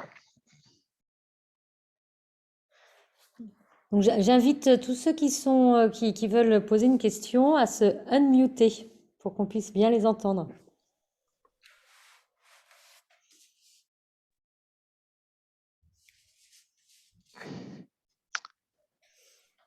Et s'il n'y a pas de questions, ce n'est pas grave. Alors moi, j'ai une question. Bonjour, salut Michel, c'est Com. Attends, je vais allumer ma caméra. Je te remercie beaucoup pour toutes tes explications, c'est super intéressant, et notamment donc l'histoire, d'où ça vient, ou l'état des lieux où on en est aujourd'hui. Et moi, je me posais des questions un peu sur la dynamique aujourd'hui du catholicisme en Asie. Donc, tu disais qu'un peu l'impression générale, c'est que ça a été importé d'Europe, de l'Occident. Est-ce que maintenant, aujourd'hui, on a toujours cette, tu vois, on a toujours cette impression que ça vient de l'Occident encore aujourd'hui quand des gens se convertissent, ou bien c'est ancré localement et le catholicisme, si tu veux, maintenant se transmet d'asiatique à asiatique, tu vois, sans avoir d'influence particulière, sans venir d'Occident. Ça, Les deux. c'est une première question.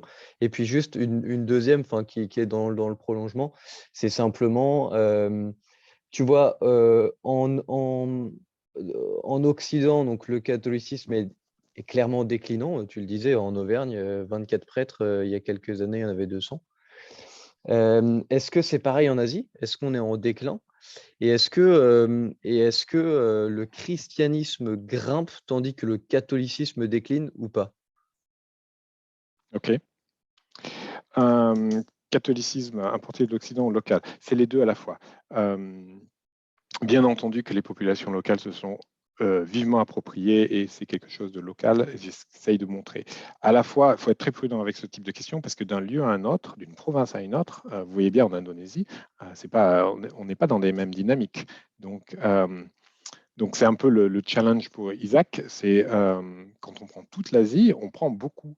Et les dynamiques sont très différentes en fonction que vous soyez déjà au Japon ou en Corée, hein, deux pays voisins, que vous soyez au Japon du Sud ou au Japon du Nord. Alors je ne vous parle pas quand on regarde du côté du Sri Lanka ou du Pakistan. Donc il reste ce côté exotique aussi occidentaux et je pense que ce côté exotique occidental est toujours lié à une question de la place du clergé. Quand on valorise la source occidentale, on valorise toujours le missionnaire qui a apporté la foi. Et c'est vrai, mais on oublie, et même des fois en Corée, alors qu'ils en sont très très fiers, de comment c'est des laïcs qui ont apporté la foi. Par exemple, à l'exemple de la Chine, on parlera des missionnaires qui ont apporté la foi, mais on parlera peu de comment, en fait, entre deux villes ou deux provinces, c'est des familles, c'est des réseaux marchands qui ont d'abord mis des cellules catholiques en place et qu'après seulement des missionnaires sont venus. Non, on mettra d'abord le projecteur. Donc c'est à la fois comment dire, une question cléricale du clergé, de la place du clergé qu'on essaie de mettre en valeur, dont on ne peut pas s'empêcher de mettre en valeur, et de l'exotisme du côté occidental du clergé. Il y a ces deux choses qui se superposent et qu'on n'a pas de réponse toute faite en fait. Parce que bien entendu que le clergé c'est indispensable dans le fonctionnement de l'Église et du catholicisme en particulier. Voilà, donc, on ne peut pas dénier le côté exotique dans bien des lieux, pas partout, mais du catholicisme. J'ai vécu des années à Hong Kong et on voit bien que les gens qui se convertissent au catholicisme, des fois, on se demande si ce n'est pas la première étape avant de faire une demande de visa en Australie ou aux États-Unis. Voilà. Et en même temps, on ne peut pas dénier la nature éminemment locale du catholicisme, bien entendu. C'est un produit local et des fois, on est dépaysé quand on va dans des communautés d'un lieu à un autre, tellement justement, c'est une réalité locale. Voilà, ça c'est pour la première question. J'espère que c'est juste des éléments de réflexion. Je ne sais pas si ça y répond. Déclinant, pas déclinant, ici en Asie, non, globalement, ce n'est pas déclinant, ça c'est certain. Les vocations restent, par exemple, comme si c'est un des indicateurs, les vocations restent encore importantes dans bien des pays, pas partout, hein, ça décline. Par exemple, en Chine, on voit très bien, à Singapour, ça a toujours été une difficulté. En Corée, qui fait beaucoup de bruit sur le nombre de ses vocations, en fait, c'est en train de décliner aujourd'hui, donc le pic est passé. le protestantisme est d'une certaine manière plus dynamique, mais généralement, dans les lieux où il est dynamique, les gens, sur le long terme, des fois, ont tendance à se reconvertir au catholicisme comme forme ecclésiale plus stable, moins exigeante d'une certaine manière, plus sage. Voilà. Donc, je n'aurais pas une approche de compétition entre les deux. Je trouve que c'est beaucoup plus dynamique que ça. Mais néanmoins, comme je l'ai mentionné plus tôt, à Taïwan, on est dans le déclin. Là, les presbytériens arrivent à peine à se maintenir, mais les catholiques sont en déclin. En Chine, c'est la stagnation pour plein de raisons. À Singapour aussi, d'ailleurs. Donc voilà, c'est une réalité très contrastée hein, d'un lieu à un autre. Voilà.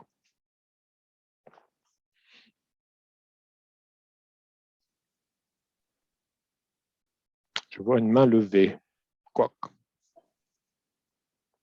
Oui, bonjour, Coq de la communauté de Shanghai. Merci Michel pour une étude, je trouve très bien détaillée, avec plein de chiffres, qui nous permet d'avoir la réalité de ce qu'on vit aujourd'hui en Asie et au-delà de l'Asie. Moi, j'ai une question peut-être un petit peu bizarre, mais d'une autre manière. Comment est-ce que, en fait, les catholiques asiatiques sont représentés à Rome, à la curie? L'impression qu'on a, c'est que en fait, l'Asie n'est pas tellement sur le map de ce qu'on lit, entre guillemets. Quand on prend la croix, si on fait une revue d'articles sur les 12 derniers mois, je ne suis pas sûr, il y a beaucoup d'articles là-dessus qui parlent de l'Asie, les catholiques en Asie, parce que en fait, l'actualité à Rome, l'impression qu'on a, c'est qu'on est très éloigné. Et donc, du coup, ma question, c'est, est-ce que Rome, malgré tout, le pape, à côté du pape, sont bien sensibilisés par rapport à la réalité de ce que vivent les catholiques en Asie, et comment serait dans l'autre sens ce que tu disais tout à l'heure, la théologie qu'on peut avoir à partir des problématiques réelles de l'Asie contribue aussi à l'avancée de l'Église universelle. Moi, mon impression, c'est que l'Asie, c'est un truc, on sait que ça existe, mais finalement, on n'en parle pas beaucoup. Alors, je peux comprendre cette impression, parce qu'en effet, on a beaucoup d'indicateurs qui sont dans ce sens. Je pense néanmoins que, bon, déjà, sur l'étude détaillée, ce soir, je vous ai simplement partagé des pistes de réflexion, donc c'est vraiment un fouillis. Hein. Je n'appellerai pas ça une étude détaillée. Mais en plus, j'ai ouvert plein de sujets différents, donc c'est quand même un bouquet fleuri un peu bizarre. Mais sur... déjà, vous savez que, alors, bon, le gouvernement du Saint-Siège, la constitution du Saint-Siège change dans 2 mois, là, hier, elle est annoncée, donc il va y avoir des remaniements, on pense. Mais en tout cas, à l'heure actuelle, le préfet de la congrégation pour le clergé, c'est un cardinal coréen. Vous avez aussi le préfet pour la toute-puissante congrégation pour l'évangélisation des peuples, c'est un Philippin, le cardinal Taglé. Donc, vous avez des Asiatiques à des postes importants. Vu l'importance, comment dire, vu la nouvelle importance que l'Asie gagne hein, en politique internationale, les catholiques asiatiques gagneront plus de voix au chapitre, alors qu'ils sont moins nombreux, ils sont que 200 millions. Sur 1,3 milliard de catholiques, les catholiques asiatiques, oui, ils sont aussi minoritaires là aussi. Mais vu l'importance de l'Asie, ils vont gagner plus d'importance. Vu l'importance du clergé asiatique, l'Asie est fournisseur énormément de clercs. Leur voix sera entendue. Par contre, j'aurais tendance, j'espère que ce n'est pas une sorte d'exotisation des Asiatiques, mais je pense que de manière générale, ils sont moins dans une revendication militante et bruyante. Donc, leur manière de se faire entendre est différente. Voilà, il faut tendre l'oreille. Par contre, sur les questions théologiques, vous voyez, je me dis quand même, le coup des réfugiés, on peut dire qu'il y a une inflexion dans l'Église. Et on peut mettre, quand on sait que le JRS a été vraiment en réponse au Vietnam, quand on sait que le pape est jésuite, en tout cas, on voit des pointillés qui indiquent une filiation. Voilà. Et quand on voit un catholicisme en Europe qui devient minoritaire, clairement, depuis l'Asie, on leur dit bienvenue au club. Voilà. Voilà, je ne sais pas si ça répond, mais je partage à la fois les sentiments, mais pas trop l'inquiétude. Voilà. Je vois une question de Monsieur Dutournier. Je ne sais pas s'il veut la question. Non, je vois deux mains levées. Alors, Jérémy Bourg.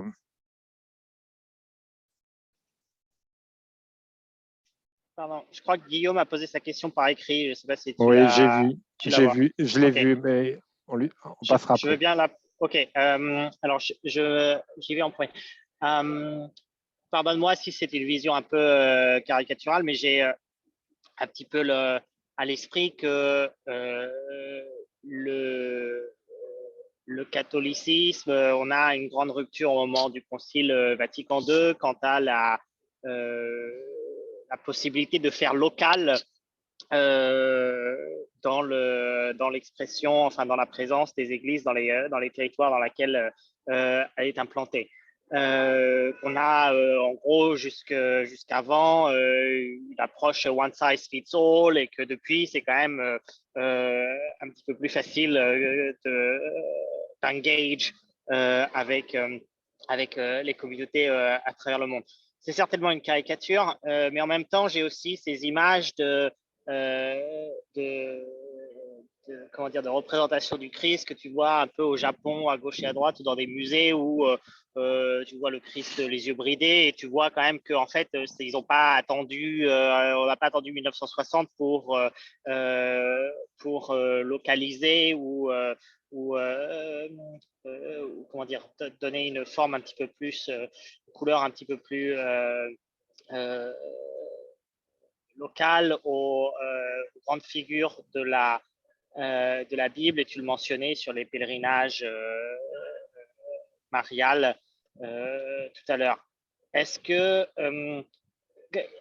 ça a une influence vraiment sur la dynamique qu'il y a pour les catholiques en Asie, le fait d'avoir, enfin, est-ce que c'est quoi les grands catalystes qui ont permis d'avancer au-delà des personnes, des missionnaires et des gens qui individuellement ont marqué, tu vois, leur présence dans chacun des territoires? Est-ce qu'il y a des réformes centrales depuis Rome qui en fait servent de catalyse et qui tout d'un coup permettent quand même d'éclore et d'augmenter la présence des catholiques en Asie soudainement à travers les 500 dernières années? 500 dernières années, ça fait beaucoup. Enfin, je sais pas, les Philippins, tu non, dis je 500 comprends. ans pour les Philippins, whatever. Oui, tout à fait, les Philippins. Mais les Philippins, ils ont été, comment dire, ça a été massif dès le début. Mais je pense que Vatican II, en fait, dans sa manière de célébrer l'appropriation, l'intégration des traditions locales, on le voit par exemple au Timor, si les gens se sont convertis massivement après les années 70-80, bien sûr le phénomène indonésien est essentiel, hein, ils étaient occupés et violentés, mais aussi on est dans une église post-conciliaire où quiconque veut venir rentre, où on était beaucoup moins tatillon, parce que les missionnaires portugais d'avant étaient beaucoup plus exigeants sur il va falloir se préparer, il faudra renoncer à ceci, cela. Et on a beaucoup d'études sur le catholicisme au Timor où des fois on voit bien qu'on se demande si c'est un culte aux ancêtres ou il y a des dynamiques religieuses qui sont fort surprenantes.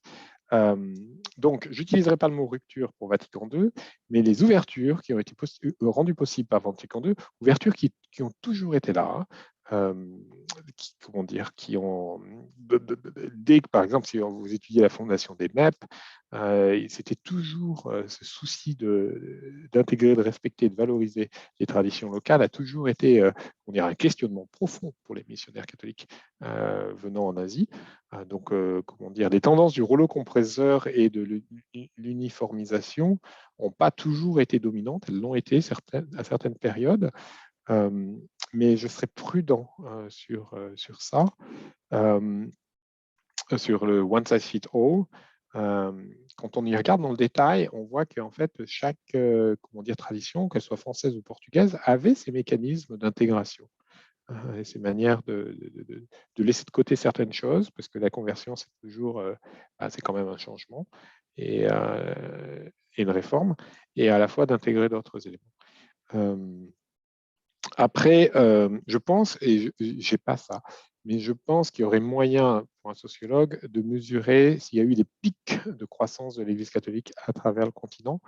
En fonction des époques, il faudrait avoir c'est un énorme travail de chiffres par rapport à l'accroissement de la population générale, le nombre de missionnaires en présence ou de clercs et le nombre de baptisés. Je pense qu'on peut avoir dans certaines régions du continent suffisamment d'archives pour suivre ça et voir s'il y a eu des pics. On sait que dans des périodes de crise ou de migration forte, on a des conversions rapidement. Donc, par exemple, on voit très bien qu'à Taïwan, juste après l'établissement des migrations de Chiang Kai-shek, le nombre de catholiques explose, les aborigènes se convertissent tous. Voilà. Et puis après, ça c'est plus du tout le cas aujourd'hui. De mon point de vue, je pense que Vatican II a joué un rôle bénéfique. Et en même temps, cette appropriation des cultures locales, aujourd'hui, vous voyez les images qu'on aime bien, nous, les Occidentaux, de Christ aux traits bridés et aux allures chinoises ou thaï, et je ne sais quoi. Et en fait, c'est nous, les Occidentaux, qui les aimons. Mais les Asiatiques, généralement, ils hésitent. Ce n'est pas le type de représentation qu'ils mettent en valeur dans leurs églises ou dans leurs foyers. Pour eux, une Vierge de Fatima ou de Lourdes, c'est beaucoup plus beau. Alors, faut pas, on parle de toute l'Asie, hein, donc je ne peux pas généraliser à 100%, mais quand même, c'est la tendance lourde que le Christ, il est plutôt occidental dans son allure. Et donc, vous voyez, à la fois l'Église, à la fois essaye de valoriser, encourager la propagation des cultures locales, mais c'est des cultures déjà exotiques et anciennes. C'est un imaginaire qui est plus tout à fait la réalité dont les gens s'habillent aujourd'hui. Vous voyez, si on voulait vraiment inculturer, je sais pas, moi, Jésus, il aurait une chemise et une cravate comme moi. Or, quand on parle d'inculturer, on essaie de lui mettre des trucs qui datent d'il y a 3 siècles. Donc, on est dans un certain paradoxe là. Et les Asiatiques, beaucoup, pas tous bien sûr, mais préfèrent plutôt un Jésus type Hollywood, imaginant ce qu'était la Palestine du 1er siècle. Voilà. Pour ce qui est des imaginaires. Hein. Voilà. Je ne sais pas si ça répond, j'espère que ça aide. Question suivante, GD. Oui, bonsoir, c'est moi, Gabriel. Bonsoir, très intéressant, merci beaucoup pour tout ça. Moi, j'ai 2 questions. La première, c'est sur l'impact du Vatican et de la diplomatie vaticane en Asie. Comment est-ce qu'elle est reconnue ou réputée? Quel est le rôle des nonces dans ces différents pays? Est-ce que ces pays asiatiques ont eux-mêmes des ambassadeurs auprès du Vatican? Et dans quelle mesure aujourd'hui le catholicisme influence les politiques publiques en Asie? Ça, c'est ma première question. C'est large, je pense qu'on pourrait... Parce que c'est 2 sujets très différents, les politiques publiques et la diplomatie du Saint-Siège. Oui, alors, okay. Et alors, j'avais une autre question qui est un peu, je dirais, le pendant inverse. C'est dans quelle mesure le catholicisme reste quand même quelque chose d'extrêmement latin en soi, au-delà du rite. Dans la pensée, dans la philosophie, c'est extrêmement gréco-latin. Comment est-ce que l'Asie d'aujourd'hui influence ou a une place à la table des discussions sur tout ce qui est l'approche du dogme, de la pratique, de la théologie et de la philosophie de l'Église? Est-ce qu'aujourd'hui, on sent une influence même minime de la culture asiatique dans l'Église romaine? Alors, des cultures asiatiques, encore, on parle d'un continent immense. Oui. Alors, sur la diplomatie du Saint-Siège, la grande silencieuse, qu'il est toujours difficile d'infiltrer, j'essaye, mais ils sont bons pour garder la porte fermée. Alors, je connais un certain nombre de choses, mais je ne vais pas les dévoiler ce soir ou les partager parce que c'est un long sujet, délicat. Le Saint-Siège a des relations diplomatiques avec la vaste majorité des États locaux. Beaucoup d'États veillent à avoir un ambassadeur, souvent auprès de l'Italie et du Saint-Siège ou autre. Singapour, c'est par exemple l'Espagne et le Saint-Siège, ambassadeur non résident souvent. Et donc, le Saint-Siège fait partie, historiquement, le Saint-Siège a joué tellement un rôle de fondateur dans la création de la souveraineté des États que, bien entendu, personnellement, je conduis des recherches sur l'ordre de Malte, qui est l'autre État souverain du catholicisme et qui échange des ambassadeurs avec la Thaïlande, par exemple, avec avec les Philippines. Donc, c'est un indicateur quand même que les réseaux diplomatiques catholiques, et encore plus du Saint-Siège, sont bien présents en Asie. Après, ce qu'ils font pas, je ne sais pas exactement. Moi, je travaille beaucoup sur le cas chinois, vu que c'est mon sujet de recherche, et je vois bien que c'est pas simple. Voilà. Le Saint-Siège ne fait pas ce qu'il veut. Il fait ce qu'il peut, en fonction des interlocuteurs et des situations. Pour ce qui est des politiques publiques, c'est un sujet différent et c'est un sujet sans fin parce que les catholiques ont mille et une manières de participer au débat public et leur situation est très très variée. Ils ne sont pas du tout homogènes. Il y a des classes, des fois en termes de classe sociale, on est dans des pays où c'est plutôt des classes pauvres, dans d'autres pays c'est plutôt des classes riches. Donc leur voix au chapitre est différente. Ça ne veut pas dire qu'on est plutôt pauvre, qu'on n'a aucune voix au chapitre. On a d'autres manières de se faire entendre. Mais il faudrait vraiment rentrer dans une étude fine. Je peux vraiment pas. C'est vraiment la limite de l'exercice ce soir. Hein, de prendre toute l'Asie, c'est quand même absolument démagogue. Voilà. Donc sur cette question-là, je tire mon joker. Le catholicisme latin, gréco-latin, il y a des fois, je me demande quand même, quand je vais à Hong Kong, les jeunes hongkongais, ils adorent la messe en latin, ce qui me laisse toujours un peu perplexe. Et donc, actuellement, je suis assez surpris, mais je pense qu'en Asie, la question liturgique est plutôt somnolente. Et que autant les Africains ont été bien connus pour se faire remarquer sur ces questions-là, autant après le concile, il y a une nouvelle liturgie qui s'est mise en place. Et pour l'instant, je ne pense pas qu'il y ait beaucoup de questionnements sur ça. Alors qu'on a été très créatif en termes liturgiques. Par exemple, je vois, dans les mondes chinois, on avait des ribambelles de prières à dire avant et après la messe, par exemple. Aux Philippines, on a, vous savez, les fameuses grandes prières pendant l'Avent, pendant le carême. Donc, il y a des traditions liturgiques locales qui ont été mises en place, qui sont très riches à travers le continent. Après, de là, est-ce que ça remonte à Rome? Je ne suis pas sûr. C'est valorisé, voilà, c'est local, c'est très bien. Et puis voilà, mais j'aurais un peu envie de dire que la question liturgique est plutôt somnolente. Et il y a un sujet actuellement qui fait l'actualité et que je n'ai vraiment pas pris le temps de suivre, c'est un conflit entre, il y a une réforme liturgique dans une église, dans l'église, si je ne me trompe pas, Siro-Madambar en Inde, où ils ont décidé de réformer la manière de dire la messe, c'est-à-dire que le prêtre doit faire face à l'assemblée tout le temps et non pas je ne sais plus, je me vérifier, vous trouverez ça. Et donc, le Saint-Siège essaye de faire que tout le monde mette en place la réforme qui a été décidée par l'ensemble des évêques de cette église. Et il y a deux diocèses qui s'y refusent. Voilà. Ça, si on parle de questions liturgiques et de points de tension, c'est le point qui actuellement me vient à l'esprit. Mais sinon, je pense que les questions liturgiques sont un peu somnolentes en Asie. Voilà. Autre question. Monsieur Dutournier, vous voulez... Je ne sais pas s'il est toujours là.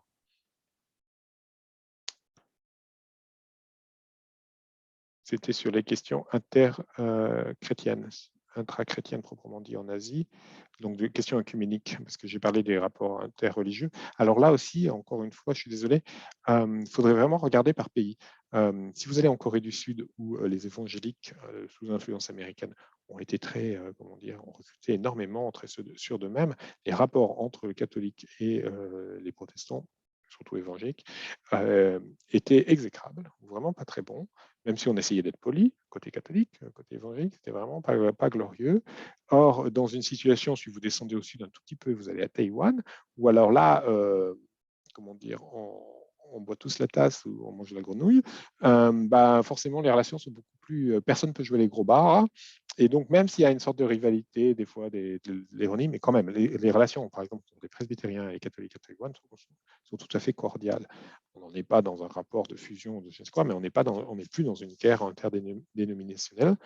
De manière générale, les courants protestants à travers le continent ont été très influencés par les courants évangéliques américains, et ça n'a vraiment pas aidé le mouvement œcuménique en Asie. Donc les églises historiques, anglicanes, presbytériens, luthériens, ont plutôt des rapports cordiaux avec l'Asie, mais c'est plus vraiment eux qui donnent le là du monde protestant.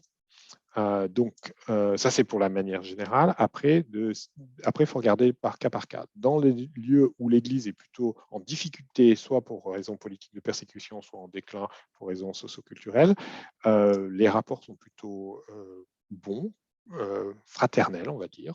Chacun ses choix, mais fraternel, je le vois en Chine, par exemple. Dans des rapports où l'Église, dans des lieux où l'Église était plutôt en croissance et un peu sûre d'elle-même, on se regardait quand même vraiment avec un certain dédain, et même du côté catholique. J'ai entendu plein d'horreurs de la part de prêtres, surtout de prêtres catholiques, qui disaient des choses pas très courtoises vis-à-vis des protestants, qu'ils connaissaient en fait pas du tout. Voilà. De manière générale, je reste assez surprise de comment on se connaît très peu, très très peu, mutuellement. Voilà. Ça, c'était pour la question de Guillaume Dionnet. Coq, encore une question, je crois. Oui, désolé, j'ai plein de questions. J'ai deux questions.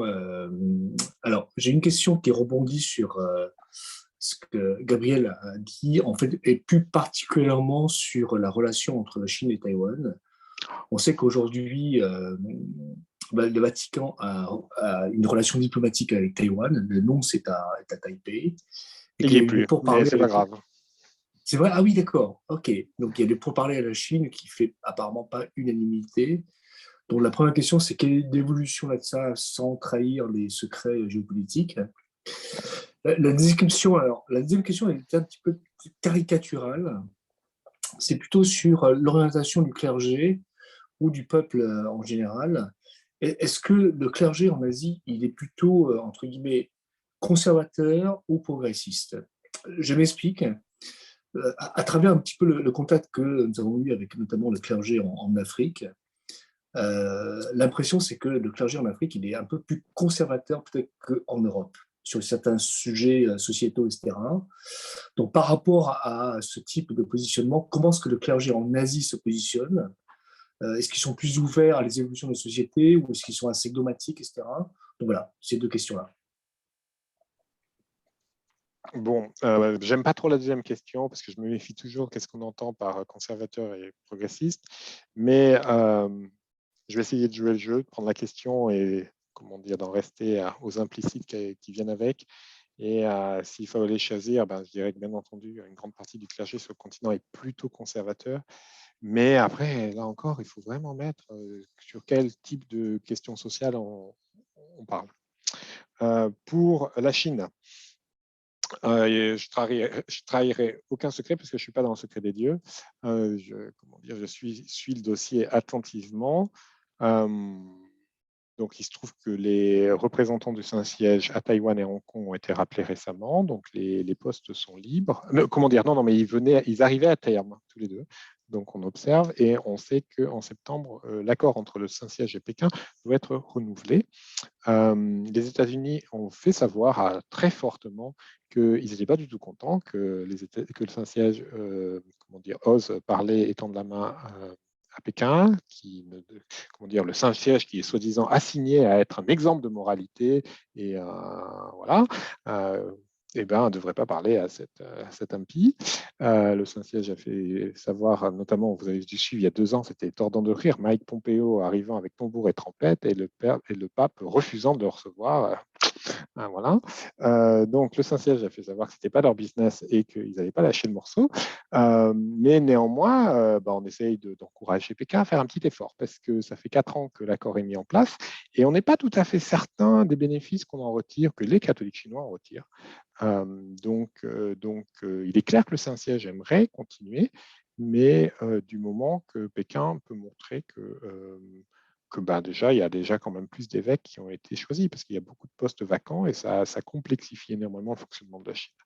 Donc, si on laisse la question de Taïwan à part, le Saint-Siège est dans une politique de la main tendue constamment et de petits pas. On comprend que c'est long, qu'il y a beaucoup de parasitage, qu'il y a des forces contradictoires à l'intérieur du clergé catholique. Il y a des visions très, très, très différentes.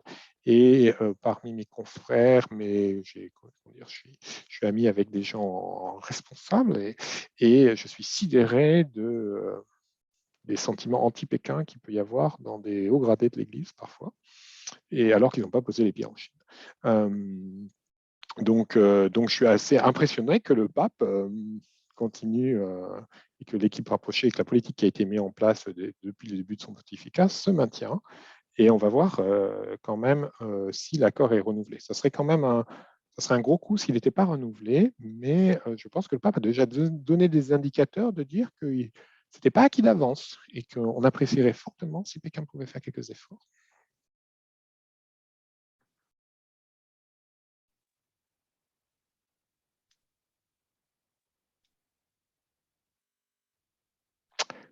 Voilà, d'autres questions? Peut-être que tout le monde est fatigué, ça serait très légitime.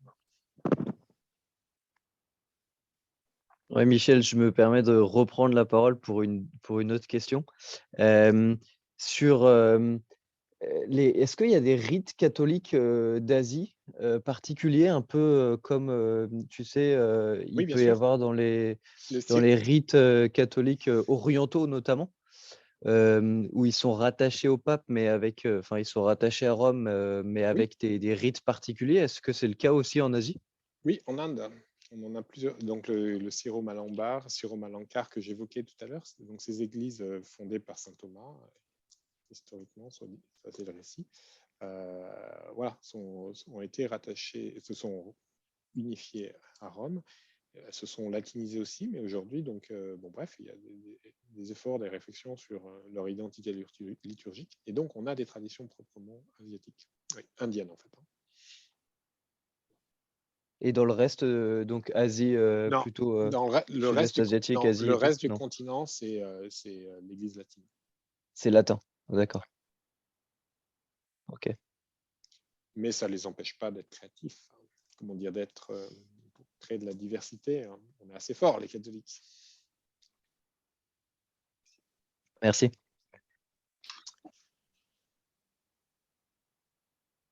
Ah, encore une question. Je vois une main levée. Bonsoir, oui, j'ai une autre question, je suis désolé.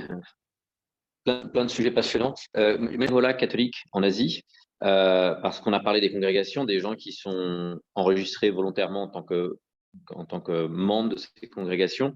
Mais il y a aussi, ça fait 15 ans que je suis dans la région, j'ai vu beaucoup de jeunes des missions étrangères de Paris, dans des camps de sidaïques en Malaisie, dans des orphelinats en Thaïlande, au Vietnam, des centres de femmes, de filles mères au Cambodge. Ça a l'air de représenter des centaines, voire des milliers, ou peut-être des dizaines de milliers de volontaires venus du monde entier. Quelle est la puissance aussi de ce réseau? Est-ce que les pays comptent sur ces réseaux, les pays en développement notamment comptent sur ce support social et économique? Est-ce que vous pouvez juste nous donner une petite idée de l'étendue de cet aspect du catholicisme en Asie? Donc les MEP, c'est un peu une particularité en fait française que vous avez là. C'est quelques centaines de volontaires, alors quand on n'était pas en temps de Covid, hein, qui étaient sur l'ensemble du continent plus ou moins en fonction des possibilités locales. Michel, On faut vous se entend remettre pas trop. Pardon, faut que je parle plus fort. Donc, les MEP, c'est une particularité quand même assez française. Quelques centaines de volontaires sur l'ensemble du continent en fonction des possibilités locales, parce qu'envoyer des volontaires en Inde, des fois, ce n'était pas toujours simple. Mais en fait, j'ai peu observé des choses similaires. Alors, on trouve des Italiens, mais on trouve peu de structures de volontariat comme cela, dans le caritatif, le charitable, de jeunes bénévoles, parce que là, vous faisiez la distinction entre des religieux professionnels, où en effet, on en trouve, et des jeunes bénévoles qui viennent pour un temps. Et donc, les MEP sont un peu une exception sur ce plan-là. Et parce que on voit pas trop. J'ai croisé des fois des Italiens, les Pygmées ont essayé de faire des choses un peu similaires. On croise un petit peu, mais c'est pas. Et d'ailleurs, si vous allez à Calcutta, eh ben, vous en trouvez beaucoup en déperdition là-bas, parce que tous ces jeunes occidentaux qui ont le loisir d'avoir du temps libre et un peu d'argent, ben, s'ils n'ont pas un réseau accès à un réseau comme les MEP, ben, en fait, ils finissent chez Mère Teresa. Voilà. Et c'est pas mal. Mais en fait, je ne suis pas sûr que l'Église ait mis en place beaucoup de réseaux. Parce qu'en France, on a pas mal de réseaux, en fait, qui sont, quand je pense à vous savez, enfants du Mékong et autres, qui ne sont pas forcément tous catholiques revendiqués, mais quand même. la DCC, la délégation catholique pour la coopération, vient un peu de se retirer d'Asie à cause du Covid. On va voir s'il redémarre. Mais après, dans les autres pays occidentaux qui enverraient, en fait, non, on est très peu dans ces dynamiques-là aujourd'hui, je pense. Il y a un fort engagement social de l'Église à travers le continent. Partout où elle est autorisée à le faire, elle le fait. Mais c'est en s'appuyant sur des ressources locales. Parce qu'aujourd'hui, ça, il faut être très clair, l'Église a des ressources locales ou des ressources translocales, régionales, on va dire, mais on n'est plus, même il y a 50 ans encore ou 40 ans, les pays les plus pauvres tendaient beaucoup la main vers l'Allemagne, par exemple. Bah, aujourd'hui, ça se tarit, ça. L'Église de Corée est riche et elle donne de l'argent à la région, beaucoup. Donc, il y a des ressources locales. Voilà.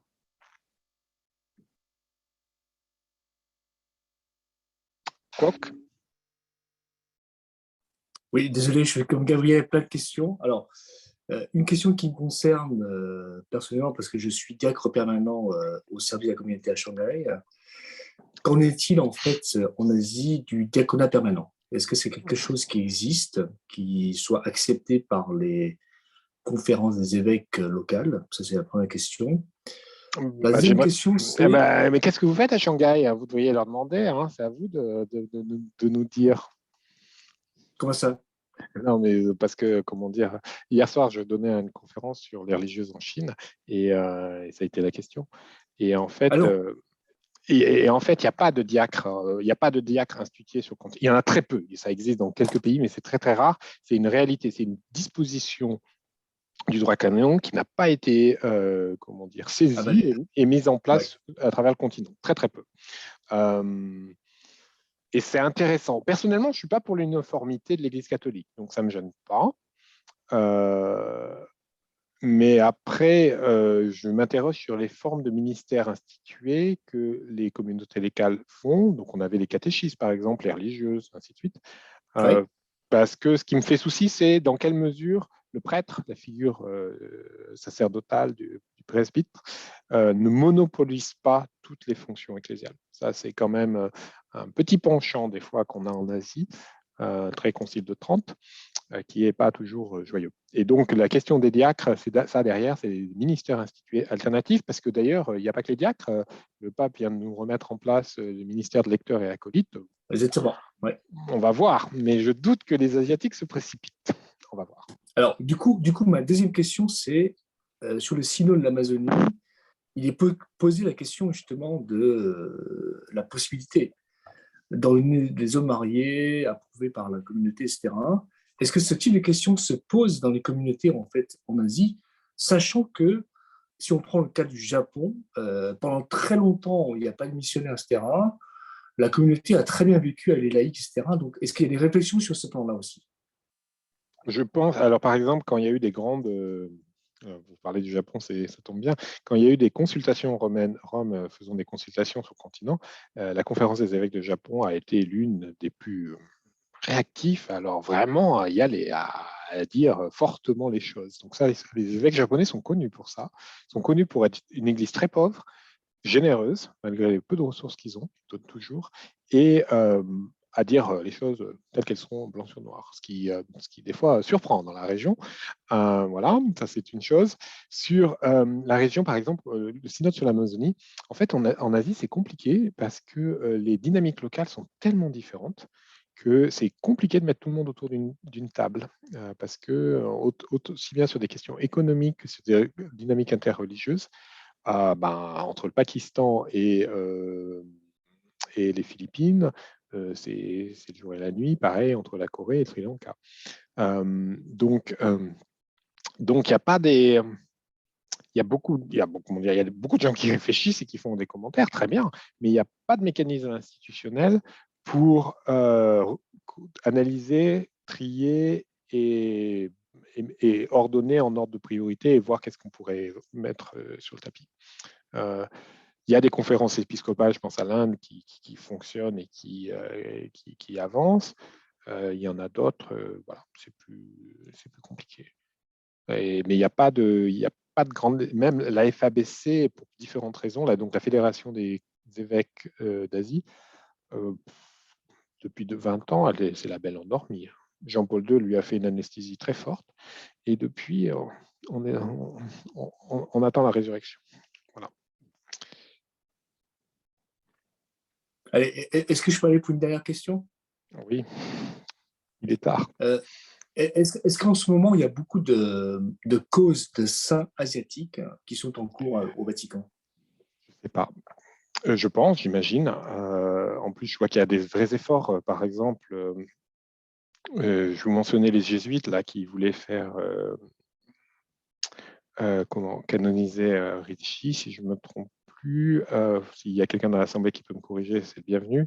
Mais en tout cas, je sais que je pense que c'est Ricci, et il voudrait absolument le faire canoniser main dans la main avec son grand ami chinois, pour aussi bien montrer qu'il n'y a pas d'action missionnaire sans des relais des partenaires locaux.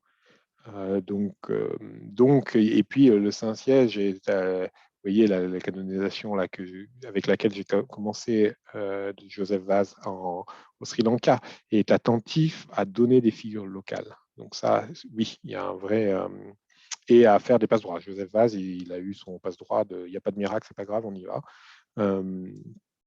Pour sortir aussi du modèle du martyr, hein, qui était par exemple en Corée, qui est obsédant, et qui est un modèle un petit peu quand même problématique par certains aspects. Ça ne peut pas être le seul modèle qu'on donne. Donc, je pense que la machine à faire des saints est comment dire, aux aguets, et je ne travaille pas pour cette congrégation, mais voilà. Donc, des saints asiatiques, il en sort, oui, l'Église en produit beaucoup. Et aujourd'hui, il n'y a pas de docteur de l'Église asiatique. Je ne pense pas. Faudrait vérifier. Non, je ne pense pas. Je n'ai pas toute ma liste parce que les docteurs de l'Église, on est très parcimonieux pour les nommer, et je ne pense pas. Parce que le dernier là qu'on vient de nommer, c'est un Arménien. Alors, si vous mettiez l'Arménie dans l'Église, dans l'Asie, oui, alors oui.